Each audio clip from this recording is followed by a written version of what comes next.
வணக்கங்க. ஆக்சுவலா என்னன்னா, நான்லாம் வந்து எப்ப எமர்ஜென்சி எலக்ட்ரிக்கல் ஒர்க்னா கண்டிப்பா நான் போயிடுவேங்க. ஏன்னு சொல்றேன்னா வந்து கஸ்டமருக்கு அந்த நேரத்துல நம்ம போய் செஞ்சு குடுக்குறது எவ்வளவு ஹெல்ப்ஃபுல்லா இருக்கும்ட்டு. ஏசி வந்து என் இதுல கூலிங்கே சுத்தமா வரல. அப்படி இருந்தா நான் 2 ஏசி டெக்னீஷியனுக்கு ஃபோன் பண்ணிட்டேன். இப்ப வரமாட்டேன்ட்டாங்க. ஜஸ்டைலுக்கு கால் பண்ணேன். ஜஸ்டைல் கால் பண்ணி சொன்னதுக்கும் அவங்க ஒரு ஏசி டெக்னீஷியன் நம்பர்லாம் கொடுத்தாங்க. அவங்களும் வரல. சரி போனா போகுது நம்மளே க்ளீன் பண்ணிட்டோம்னு 3 வாட்டி ஏசி நான் க்ளீன் பண்ணிட்டேங்க. சரி 4வது வாட்டியாவது வாட்டர் வாஷ் பண்ணுவோம் அப்படின்ட்டு கூலிங் கம்மியா வருது. வாட்டர் வாஷ் பண்ணுவோம்ட்டு நான் பார்த்தேன். சரிப்பட்டு வரல. நம்மளே க்ளீன் பண்ணணும். நானே இறங்கினா தாங்க பெரிதாகும். செம்ம டஸ்ட்டுங்க. டஸ்ட்னால வந்து சுத்தமா வந்து காத்தே வரல. போன சம்மருக்கும் நான் தான் வந்து க்ளீன் பண்ணி போட்டேன். சரி ஏதோ எனக்கு என்கிட்ட உள்ள டூல்ஸை வச்சு நான் க்ளீன் பண்றேன். நம்மகிட்ட எலக்ட்ரிக்கல் டூல்ஸ் தான் இருக்கும். அதை வச்சு க்ளீன் பண்ணி நானே போட்டலாம் தாங்க இருக்கேன். எமர்ஜென்சினா கண்டிப்பா ஏசி டெக்னீஷியன் வந்து ஹெல்ப் பண்ணுங்க.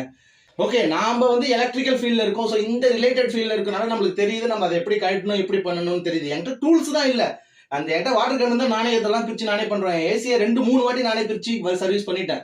ஸோ தெரியாதவங்க இந்த மாதிரி இடத்துல இருந்தா எப்படிங்க ரொம்ப கஷ்டமா இருக்குமா இருக்காதா? உங்களுக்கு தான் ஏசி டெக்னீஷியன் ஒன்னே ஒன்று சொல்லிக்கிறேன். கஸ்டமர் கூப்பிட்டாங்கன்னா கண்டிப்பா வந்து எந்த நேரமா இருந்தாலும் போய் அவங்களுக்கு வந்து ஹெல்ப் பண்ணுங்க. கமெண்ட் பண்ணுங்க. அடுத்த சர்வீஸ் நீங்க தான் எனக்கு.